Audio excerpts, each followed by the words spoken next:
Sang Buddha mengatakan, diri sendiri adalah pelindung bagi diri sendiri. Diri sendiri adalah pelindung bagi diri sendiri. Ini yang dikatakan oleh Sang Buddha, Bapak Ibu. Oleh karena itu, hari ini saya ingin sekali Bapak Ibu sanggup menjadi pelindung bagi diri Bapak Ibu sendiri. Kenapa, Bante? Karena pada akhirnya Anda akan sendirian. Kecuali Anda sangat beruntung. Enggak, Bante, saya banyak anak. Satu ketika Bapak Ibu anak Anda mungkin tinggal di luar kota. Satu ketika anak Anda mungkin nikah ikut suaminya. Enggak, Bante, ada cucu. Ya, nanti cucu sudah besar Bapak Ibu, dia kuliah. Kuliahnya di mana? Surabaya. Kuliahnya di mana? Solo, Jakarta, Bali, Australia, Wihara Mendut. Enggak ketemu lagi. Yang mana tahu ada yang Wihara Mendut ya? Boleh daftar ya. Pak Baja biasanya bulan Juli. Bapak Ibu Saudara, enggak, Bante, saya punya suami, punya istri. Mungkin ada yang ekstrim. Enggak, Bante, istri saya 3. Mungkin. Mungkin. Pasti ada yang nemenin. Ya, kadang-kadang umur Anda yang paling panjang. Karena Anda sering gak namakan Ayu Wano Sukhang Baklang, semoga Anda panjang umur. Hidupnya, umurnya panjang sekali. Teman-teman semua sudah berangkat. Kadangkala Anda akhirnya akan sendiri. Oleh karena itu Bapak Ibu Saudara, Sang Buddha mengatakan diri sendiri adalah pelindung bagi diri sendiri. Mari kita dengarkan bersama bagaimana supaya Anda bisa menjadi pelindung bagi diri sendiri. Yang pertama, Bapak Ibu, punya banyak karma baik. Punya banyak karma baik. Ketika nanti kita sudah tua, sulit sekali melakukan sesuatunya tanpa dibantu orang. Kadang-kadang kalau sudah sepuh sekali, mau nyebrang jalan aja susah. Harus nunggu ada yang menyeberangkan. Tetapi kalau sepanjang usia muda kita banyak berbuat baik, kenal orang di mana-mana, Bapak Ibu, hidup kita akan jauh lebih gampang. Ya. Apalagi kalau tidak pernah ada musuh, yang menjaga adalah tetangga. Apalagi kalau di suasana desa seperti ini, ya, tetangga itu sangat berharga. Kalau di kota kadang tetangga kita siapa aja tidak kenal. Tapi kalau di desa, tetangga seperti saudara. Bapak Ibu Saudara, siapkanlah banyak kebajikan sembari kita bertambahnya umur. Bukan hanya Bapak Ibu, saya pun menabung kebajikan. Bagaimana caranya? Memberi pembinaan dhamma. Terus mau berbuat kebajikan bagaimana, Bante? Banyak sekali cara. Banyak sekali cara. Apa yang paling bermanfaat, Bante? Ini bukan karena kebetulan, bukan juga karena saya dititip-titipkan, bukan, ya, tidak ada pesan tersembunyi, tidak ada. Karma baik yang paling besar salah satunya adalah mendukung pembangunan wihara. Ya, kenapa demikian? Karena wihara itu awet, Bapak Ibu, awet. 200 tahun kadang-kadang masih ada, 300 tahun kadang-kadang masih ada. Kalau ada yang rusak diperbaiki, wah, beratus-ratus tahun awet. Lalu Bapak Ibu Saudara, wihara itu tempat berkumpul banyak orang untuk belajar dharma. Sekali wihara itu sudah terbangun, yang mendapat manfaat itu, waduh, ribuan. Hari ini saja 2000, Bapak Ibu. Ya. Jadi Bapak Ibu Saudara, membantu pembangunan wihara adalah kebajikan yang besar. Membantu itu banyak hal ya. Di sini wihara ini ada yang namanya rutinitas kerja bakti. Ya, jadi bapak-bapak berdana tenaga tidak dibayar. Dan Bapak Ibu bayangkan wihara bisa dibangun seindah begini. Itu ada goa nanti Bapak Ibu ya, tapi belum jadi. Nah, diintip-intip dulu sebelum jadi. Nah, tahun depan datang lagi. Terus itu ada air Bapak Ibu. Itu air mengalir terus, itu enggak pakai pompa. itu benar-benar adalah mata air dan selalu mengalir, selalu mengalir. Oleh karena itu, banyaklah berbuat kebajikan. Dua, Bapak Ibu, tidak rapuh. Tidak rapuh.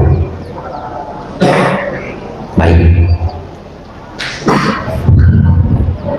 Ini kisah nyata Bapak Ibu. Saya agak takut menceritakannya. Ya, terus terang saya agak takut menceritakannya. Tapi setelah merenung, saya memberanikan diri. Semoga orangnya tidak dengar. Ya. Kalau orangnya dengar, semoga tidak marah. Ya, orangnya nggak di sini, jangan khawatir. Di waktu yang lalu, Bapak Ibu, lalunya kapan Bante? Tidak berani saya kasih tahu. Nanti jadi ketahuan. Di waktu yang lalu, saya datang ke satu sekolah. Lalu di acara besar, berkumpul para guru, orang tua murid, dan semua kegiatan berjalan lancar. Selesai acara Bapak Ibu, ada foto bersama. Karena itu di sekolah yang mau berfoto banyak sekali. Setelah guru, panitia, orang tua murid, anak SD, SMP, SMA. Terus supaya fotonya bagus, memang supaya fotonya bagus, itu ngambilnya jangan terlalu ramai. Jadi bagusnya kalau SMP kelas 7, kelas 8, kelas 9. Tapi Bapak Ibu Saudara, di foto, sudah jam 11.20 siang. Apa yang terjadi Bapak Ibu? Bantenya harus makan Bapak Ibu. Betul ya? Sudah 11.20, itu belum menerima dana makanan, membacakan parita. Jadi akhirnya Bapak Ibu, terjadilah dua grup. Grup yang pertama, grup yang dana makan, ibu-ibu. Ibu-ibu sudah gelisah. Kenapa? Karena ibu-ibu yang bawa makanannya. Ayo cepat, bantenya mau makan. Ayo cepat. Grup yang kedua, grup anak-anak. Anak-anak mah nggak mikir. Anak sekolah itu nggak punya kebiasaan dana makan kepada bante. Ada tapi sangat sedikit. Betul Bapak Ibu? Anak-anak nggak mikir. Jadi ketika dikasih tahu, bantenya mau makan, mungkin dia lihat, oh bantenya lemaknya masih banyak. Anak-anak itu nggak ngerti, bantenya itu hanya bisa makan sampai pas jam 12. Mereka nggak ngerti. Akhirnya bagaimana? Orang tua dan guru-guru mendesak satu anak, yang mana dia juru potretnya.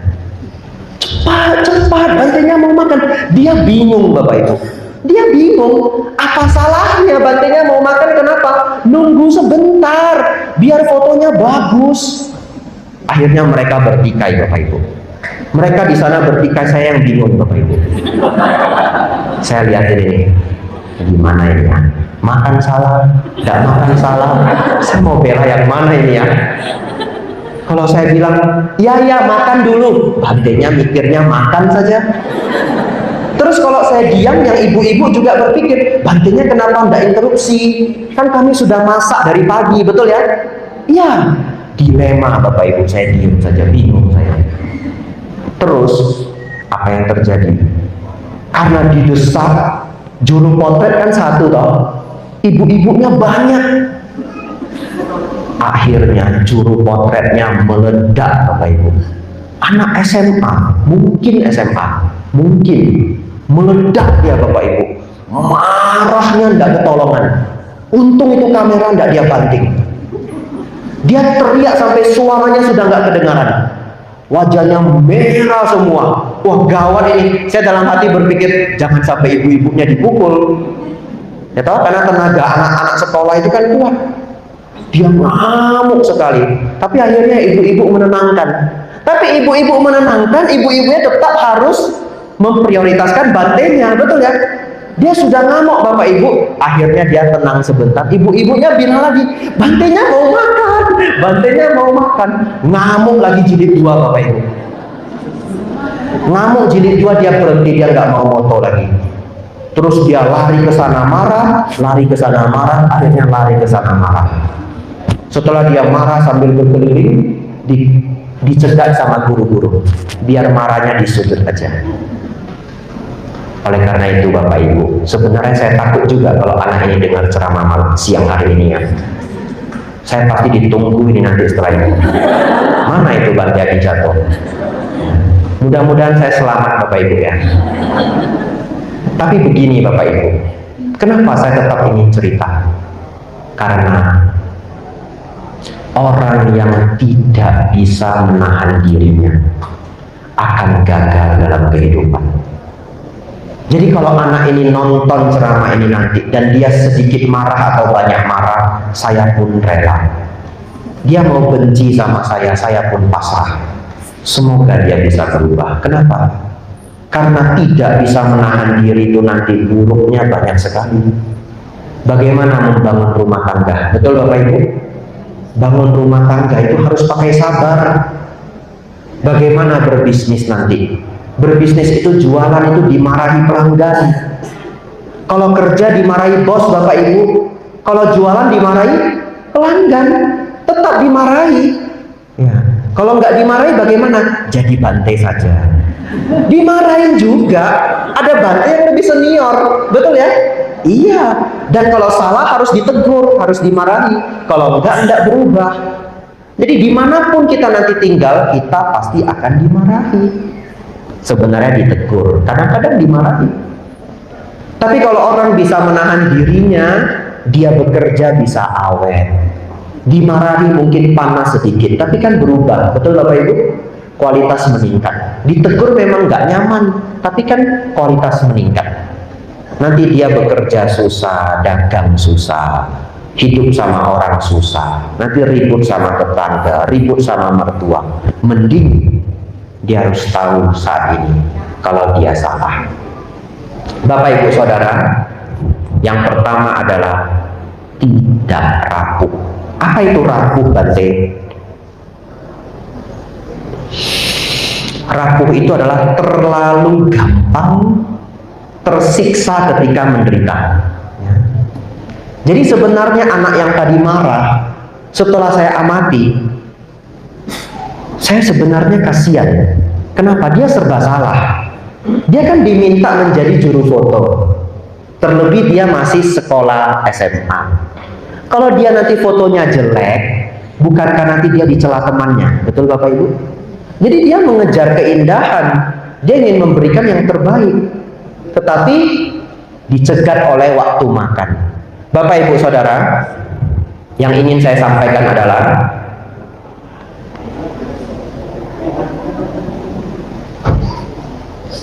kalau orang itu tidak rapuh, setiap kali muncul duka, bersabar. Dan setelah bersabar kita akan bertumbuh. Badan dan pikiran kita sangat aneh Bapak Ibu. Kalau Bapak Ibu kepanasan, tinggal di satu tempat panas sekali, bersabarlah. Setelah 1 minggu, biarpun ruam di sini, panas sampai ruam semua, gerah sekali. Setelah 1 minggu, penyiksaan itu akan berkurang rasanya. Tubuh kita ini hebat sekali. Setelah 10 hari, Bapak Ibu tahan panas. Lah kok Bante tahu? Ya, karena saya tinggal di Thailand bulan April. Bulan April di Thailand itu panasnya tidak ketolongan Bapak Ibu. Kipas angin itu dibuka maksimal, terus enggak di swing, enggak diputer-puter, ditembak langsung ke badan, anginnya enggak terasa. Betul, saya sambil belajar, panas ini, merah semua. Saya sambil lihatin kipas anginnya, gerah enggak kipas anginnya? Lihatin begini, gerah. Pantesan orang Thailand itu kalau kena kipas angin Bapak Ibu nggak bisa masuk angin. Kalau saya di Indonesia, kadang-kadang kalau kipas angin itu nggak di swing ya, pasti masuk angin Bapak Ibu. Ternyata mereka kebal angin. Sekarang saya sudah tahu kenapa mereka kebal angin, saking panasnya. Tapi setelah 1 minggu, 2 minggu, ya nggak apa-apa. Tapi ini badan tiap hari merah Bapak Ibu, ruam semua. nggak pakai bedak, nggak pakai obat, biarin aja, lama-lama menjadi kuat. Sejak melewati masa sangat panas itu Bapak Ibu, kalau saya ke tempat yang panas, saya sudah tidak gelisah. Saya berpikir tidak ada yang lebih panas daripada Thailand di bulan April. Mungkin ada yang lebih panas setelah itu, harus padang pasir Bapak Ibu. Tapi itu pun sudah panas sekali. Bapak Ibu Saudara, ketika Bapak Ibu menerima duka, belajarlah bersabar. Sang Buddha mengatakan, kantik paramang tapo titikan. Tapa tertinggi adalah kantik. Kantik itu kesabaran atau ketahanan.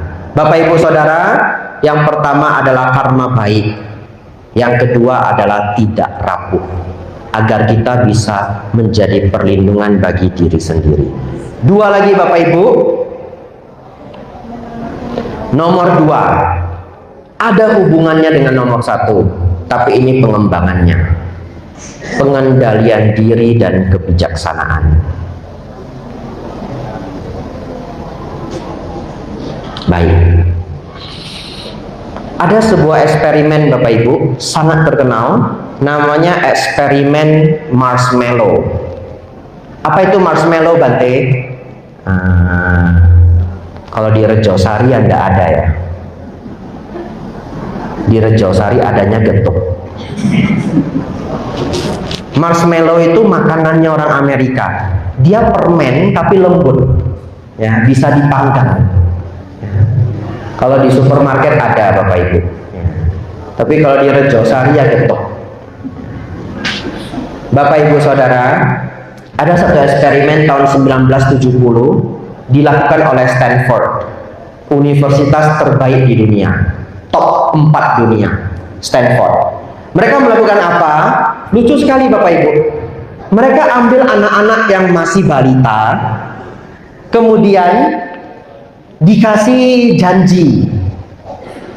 Anak-anak itu didudukin, kemudian depannya dikasih permen marshmallow itu. Kemudian diberi janji, kalau adik bisa nunggu 15 menit, permennya tidak dimakan, atau roti. Kadang-kadang mereka pakai roti juga. Yang pokoknya yang apa yang anak itu paling suka. Mereka nanya dulu orang tuanya, anaknya paling suka apa. Kalau bisa nunggu 15 menit, itu permen, itu roti nanti ditambahin satu. Ya, hampir semua anak-anak Bapak Ibu tidak tahan. Jadi begitu orangnya pergi meninggalkan tempat, anak-anak itu liatin permennya, liatin rotinya, ya. Awal-awalnya sih dia tidak mau makan, dia bertekad tidak mau makan. Lucu loh anak-anak itu. Ya nanti Bapak Ibu kalau penasaran, tapi janganlah ya nanti seperti anaknya tersiksa ya. Gara-gara dengar ceramah nanti anaknya dijadi itu percobaan. Lalu adik-adik itu permen rotinya itu dicium-cium, diendus-endus, disayang-sayang, diletakin lagi. Ada yang nggak tahan, akhirnya dimakan. Sedikit, sebagian bisa bertahan 15 menit tidak dimakan. Lalu setelah orangnya balik, penelitinya balik, ditambahin. Bapak Ibu Saudara, setelah puluhan tahun, karena datanya disimpan, karena yang melakukan eksperimen itu universitas besar Stanford, mereka simpan datanya Bapak Ibu. Setelah mereka berumur besar, mereka cek lagi anak-anak ini, dan Bapak Ibu tahu, anak-anak yang dulunya bisa menahan diri tidak makan itu permen 15 menit, ternyata luar biasa. Nilai ujian mereka itu lebih tinggi daripada anak lainnya. Kalau di Amerika ada ujian namanya SAT, ada matematikanya. Skor atau nilai dari SAT-nya lebih tinggi Bapak Ibu Saudara. Kemudian pencapaian karir mereka juga lebih tinggi. Jadi di sini mereka mendapatkan bahwa orang yang mampu menahan diri itu ternyata lebih berhasil dalam kehidupan. Bapak Ibu Saudara, oleh karena itu kembangkanlah kemampuan, yaitu bisa mengendalikan diri.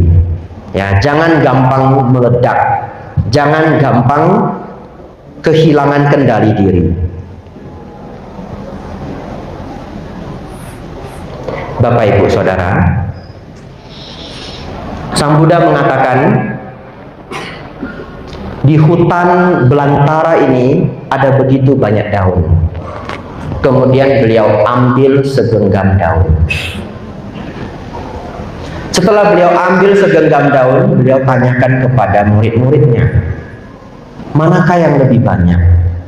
Daun di dalam genggaman ini atau daun yang ada di seluruh hutan? Manakah yang lebih banyak Bapak Ibu?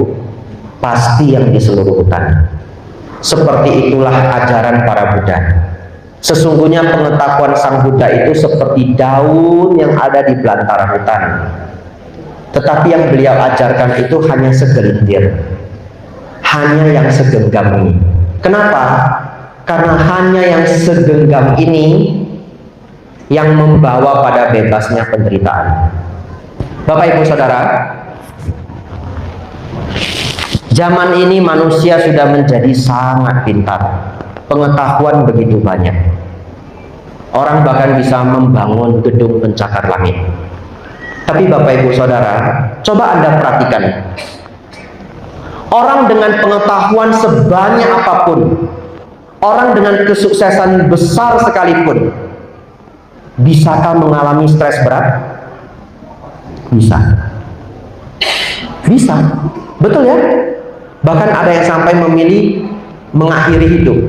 Padahal dia sukses. Pertanyaan saya, dia pintar enggak Bapak Ibu? Sangat pintar. Kenapa Bapak Ibu? Dia mungkin memiliki banyak daun. Karena hutan belantara itu banyak daun. Tapi dia tidak mempelajari yang segenggam ini. Apa yang segenggam ini? Pelajaran untuk tidak duka. Saya sangat tercengang Bapak Ibu. Di Kanada ada seorang dosen sangat terkenal, namanya Jordan Peterson. Dia seorang ahli psikologi level dunia. 30 tahun menjadi psikolog klinis, yang artinya membantu orang-orang yang stres berat. Tapi Bapak Ibu Saudara, satu ketika dia sendiri mengalami stres berat. Ya, lucu ya? Ya, dia tuh tiap hari bantu orang yang stres berat. Dia punya ilmunya, tapi satu hari dia sendiri yang stres berat.